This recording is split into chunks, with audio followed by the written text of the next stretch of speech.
Novità in vista per le 325.000 auto Euro 5 che dovrebbero rimanere in garage da ottobre 2026 ad aprile 2027.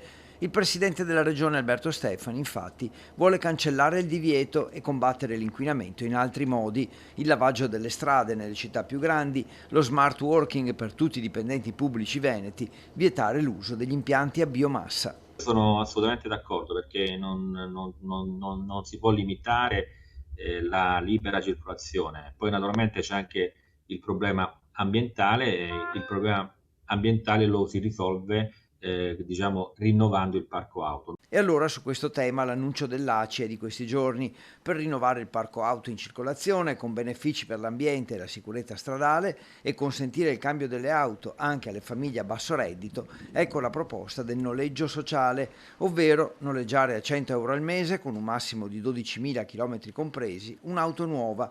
Le auto costano molto, ma poi ci lamentiamo perché ci sono ancora Euro 3 e 4 che circolano. Dobbiamo mettere nelle condizioni chi vuole, come dire, o chi, può cambiare l'auto anche per motivi di sicurezza e ambientali, dobbiamo metterli nelle condizioni di poterlo fare. E quindi questa proposta che poi andremo a definire ad ufficializzare probabilmente dopo l'estate, questa proposta del noleggio sociale è una proposta molto interessante di ACI perché crea un'alternativa al rinnovamento del parco auto, all'acquisto di una nuova auto. Il noleggio sociale sarà attivo fino al 30 giugno 2030, è riservato a chi ha un ISEE inferiore a 30.000 euro, è obbligatoria la rottamazione di un veicolo a Euro 4. Se le auto non vengono rinnovate, probabilmente è perché uno non può permetterselo.